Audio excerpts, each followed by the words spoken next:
Sometimes, perhaps this is a controversial opinion, I feel that in our devotion to dance, we can accidentally get so small-minded.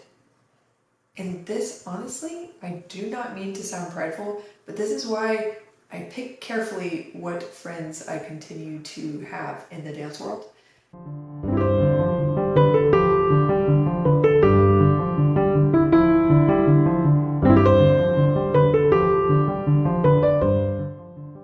Hey dancers, it's Kirsten. Welcome back to the Confident Dancer YouTube channel. Today I want to make a video about how to stop tying your self-worth to dance and your identity to dance so much.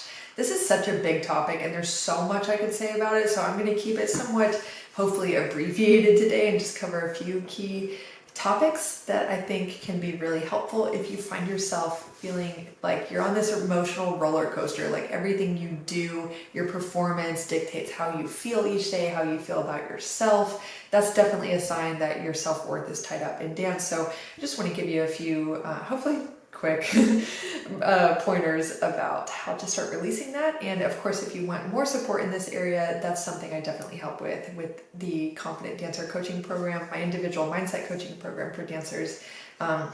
We can really go deeper one-on-one into your personal beliefs, your self-worth, your confidence, and build those things up and learn how to practically start to detach for you personally your results from how you value yourself. And I've seen it set so many dancers free from being on that emotional roller coaster all the time. It actually helps us dance better when we're not so attached to our outcomes because it determines our worth. So it can really be life-changing. So anyway, just want to share there's more support available in that. But yeah, let's get into the video. I've got some tips for you to get started in this process that I'd love to share.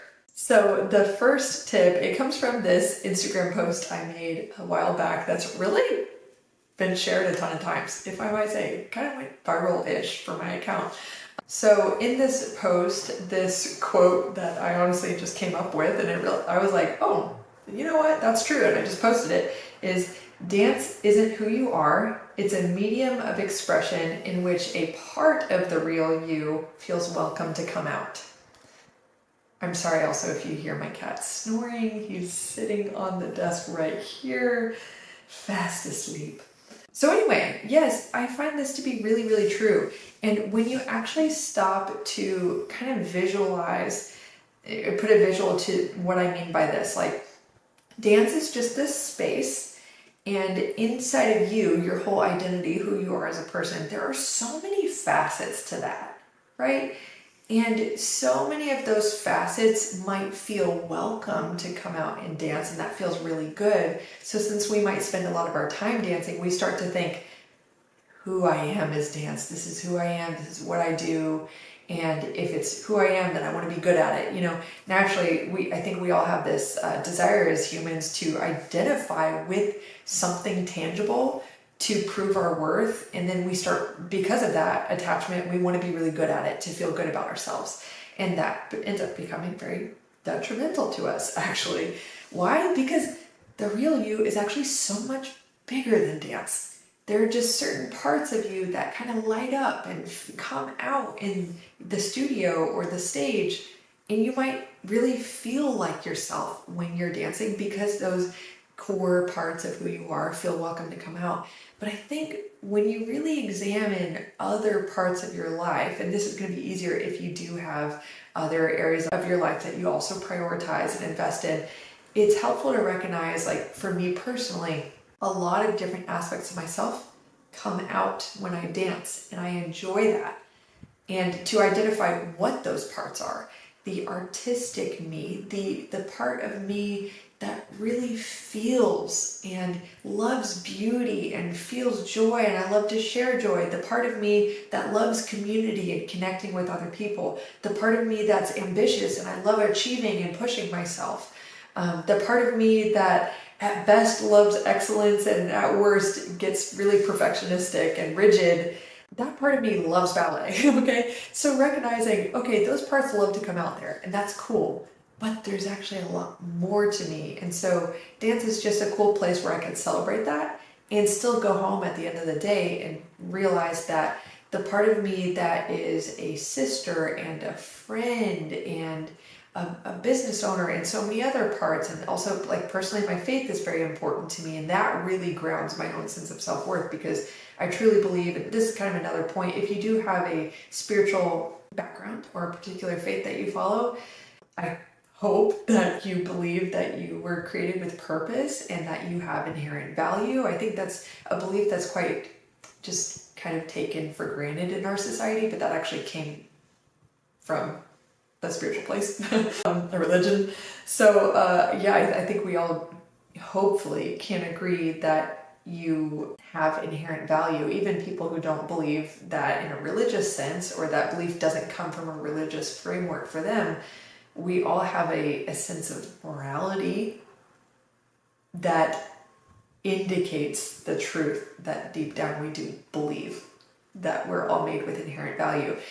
And if it was true that dance is what proves your value, then why wouldn't everyone dance? And so it's interesting that we all often love to encourage our friends, like, no, you're more than that. But then on the inside, we can struggle with identifying too heavily with our outcomes in dance or our performance. So anyway, I think why I mentioned the spiritual side of it is, again, because it's not only really helpful to have a belief and a trust in the idea that there's more to you than just dance. It's a place where part of the real you feels welcome and you get to experience it and connect with it, and that's beautiful, that's awesome. But then there are still these other parts, like again, for me, there's like the part of me that really, I love to joke, I love to laugh, I love to have fun. I am like so obsessed with memes, it might actually be bad for me. Like I love laughing, I love jokes. And my brain somehow finds a way to turn almost everything into a joke, and it actually makes life really fun, and it helps me to connect and laugh with other people and to make friends. That part doesn't actually get to come out in ballet a whole lot, because number one, you're not really supposed to talk a lot in dance, and number two, I've actually experienced that, especially in the professional dance context, me even like having levity and like learning to laugh at some of my own mistakes, it's something I enjoy, and it keeps dance healthy for me. But some teachers don't really come from that mentality, and they have, sadly, maybe interpreted my own laughter as not taking it seriously or being disrespectful. And I've had have a conversation with one person in my whole journey about that. But that was just helpful for me to recognize, like, oh yeah, that's proof that I'm bigger than dance, because not every part of me gets to be fully celebrated through dance, and that's actually okay. I think it's actually quite a healthy reminder for us that not every single facet of our personhood is going to come out in dance, probably. Maybe you disagree.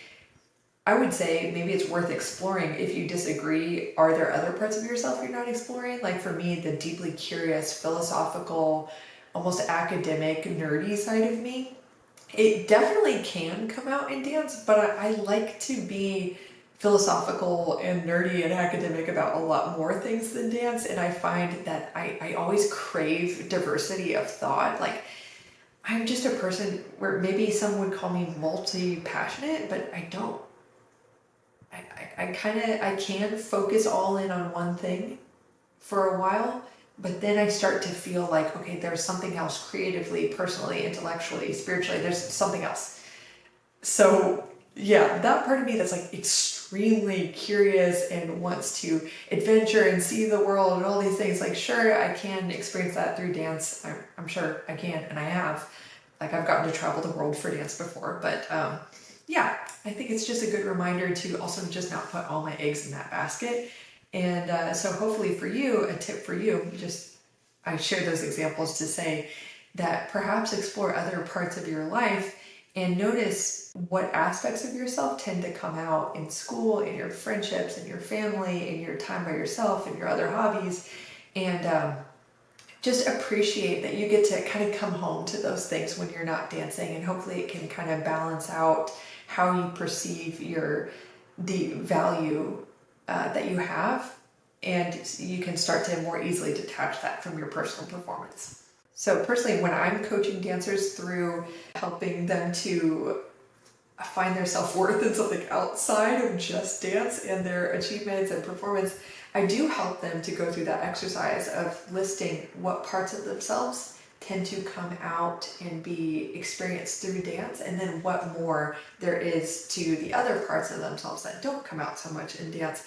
And just identifying that can already be really helpful for you to appreciate that when you come into dance, you just get to explore some of those parts. It's not all of who you are. So I think this goes against a pretty famous quote, I think from George Balanchine, who was like, I don't want people who want to dance. I want people who have to dance. If you know that full quote, please comment below. There was something like that. I'm sure someone else famous in the ballet world has also said something similar. But anyway, personally, I think I can get where that's coming from. However, one thing that I've seen to be very helpful if you do want to stop tying so much of your self-worth to dance is to remember that dance is something you get to do. It's something that you choose to do. I believe it's healthy to remember you don't have to do it. Okay? The reason why that's healthy is because when we think I have to, what that does is it creates this dynamic in your head where you feel like you just have to do it. But what's getting eliminated in that thought is the assumption underneath that statement that because someone said so, you just have to. It's almost like you're removing your autonomy from your choice to dance. Personally, and in what I've seen work with coaching clients, is it's very helpful to return back to that awareness of your autonomy, that you choose to keep dancing. You choose to care about it. You choose to practice it. And if one day you stop choosing to do it, even though you might mourn the loss of dance, the adjustment phase might come with difficulties, you would still go on. And you would actually discover so much more about yourself that you didn't know before.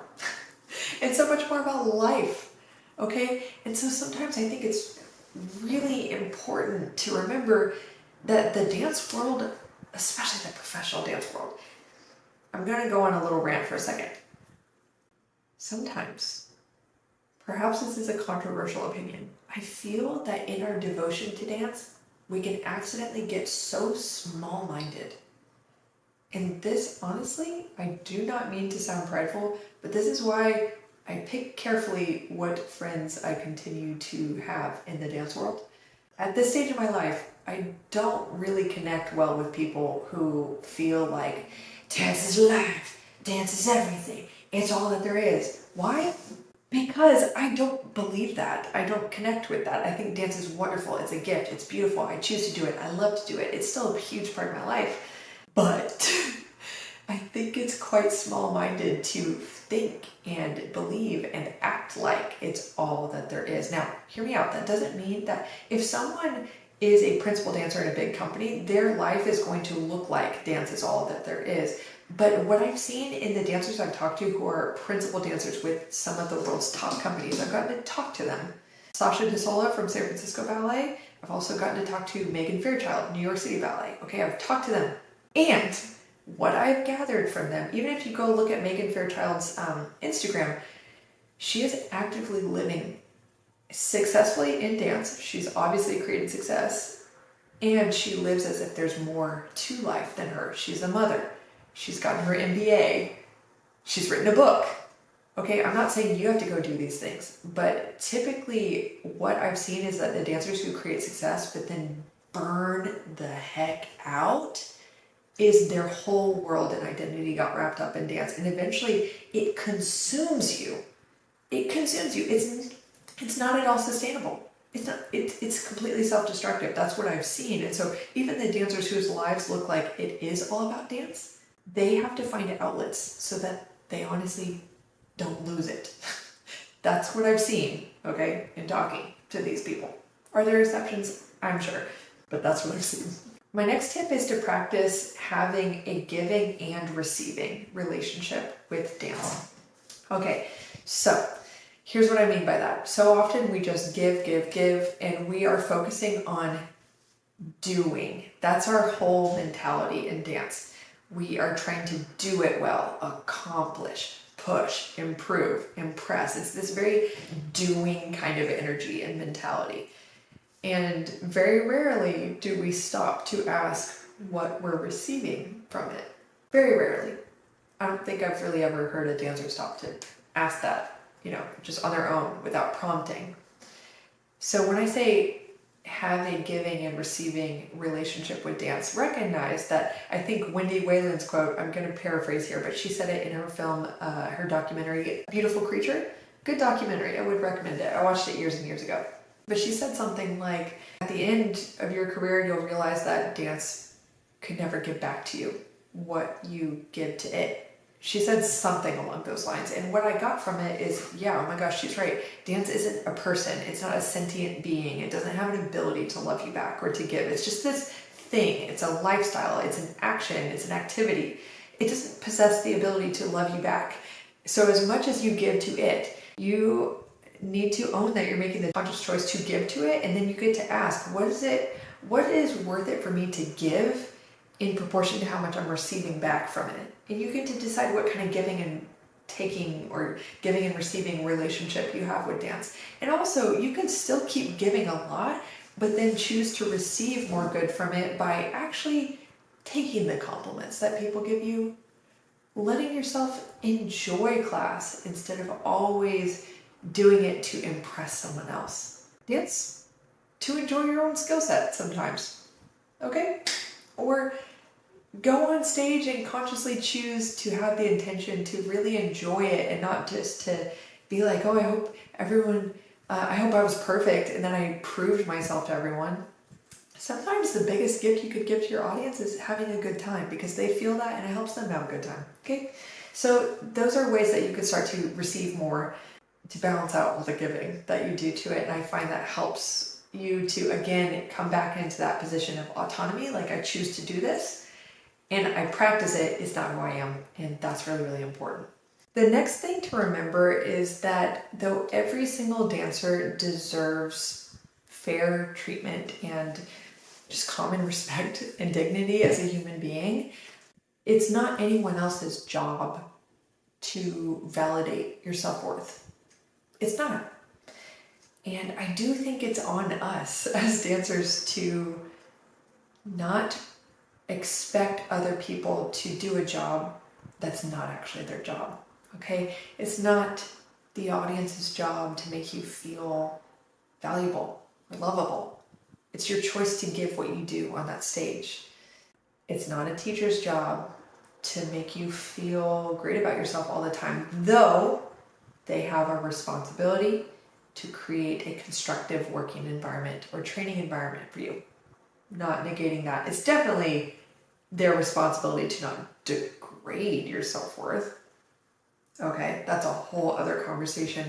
However, oftentimes, even with good teaching and pretty decent training or working environments, we still unconsciously make it someone else's job to tell us good job so we feel like we did well that day, or that we're a good person, or going somewhere in life, or worth something.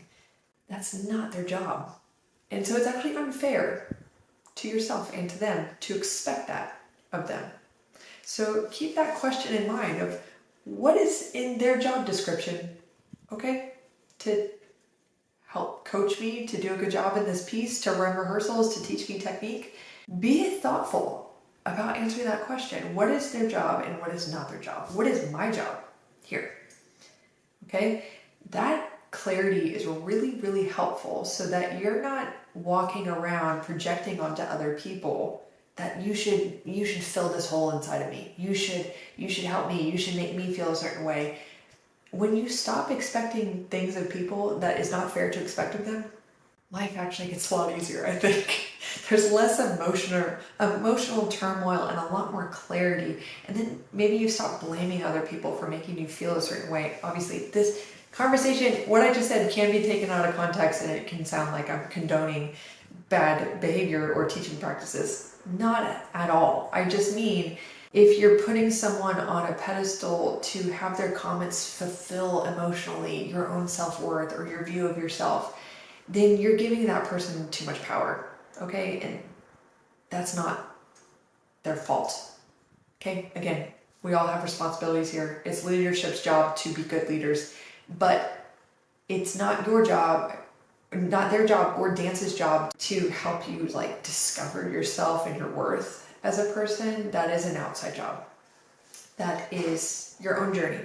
Okay, so I just say that because hopefully it provides some clarity so that you can be like, oh, I caught myself putting that person and their opinion of me on a pedestal. Let's take it back. That was never their job. Let's put the focus back on what's going on internally inside of me. And at least that should be hopefully freeing because it puts you back in the driver's seat, right? You're out of the driver's seat. You're out of control when you are hoping that someone else's validation will help you to feel good about yourself. That's actually a far more unstable and hard way to live because you're putting that control in someone else's hands. Lastly, again, your worldview matters a lot in this, your foundational beliefs about humanity, your purpose. Do you believe you're created for a purpose? Do you believe you were created with inherent value? That does matter. So that's obviously something to explore on your own. For me personally, my faith is a huge grounding force for me in my own belief about how I'm inherently valuable and loved. And I know I can make mistakes and I know that I can be imperfect and still deeply loved because of grace. And I think that's just amazing. So personally for me, obviously I'm not trying to like shove anything down anyone's throats. I'm just sharing for me, having that grounding in a worldview is incredibly liberating and healthy for me personally. So I hope that you find that for yourself also. And also speaking of just worldview and the way you see life, do you believe not only that you have inherent worth, but also that you have a purpose that's beyond dance? I really believe that even the greatest dance stars of the world have a bigger purpose that's beyond dance. I believe dance was just part of the, maybe the medium that was used for them to actually follow a big purpose for their life. And I do believe that we all have multiple purposes for our lives. You know, I can't speak for everyone's life path, but I do believe that there have been times in my life personally where overall, I do feel this mission to uplift people. I feel that that's a gift that I have to teach, to encourage, to support. Those are definitely gifts that I have, and to share beauty and joy through my art. Like a huge purpose of the arts is to share beauty, to tell stories, to give people a space to feel, and to, just really share beauty and add it to the world and to create. I think the arts have such a purpose in the world, and you're a part of that when you dance. And still, your purpose is bigger than that. And it can be dynamic. It can change in different seasons of your life, according to just what opportunities you have in front of you. So just remember that your purpose is so much bigger, you guys, than what your feet look like if you're a ballet dancer, or how high your legs go. It's so much bigger. It's kind of like how technique is just a medium, I think, for it is a tool in the tool belt for your overall art. And yes, it helps you create better art. It gives you more options to work with, to convey your artistry, tell a story, all these things. But it's not the end all be all. Your technique, your accomplishments, what other people think of you, all that stuff, it's just a tiny piece of the whole pie. It's just, as good as you do get at dance, it maybe just gives you more options for where you can go and what you can do.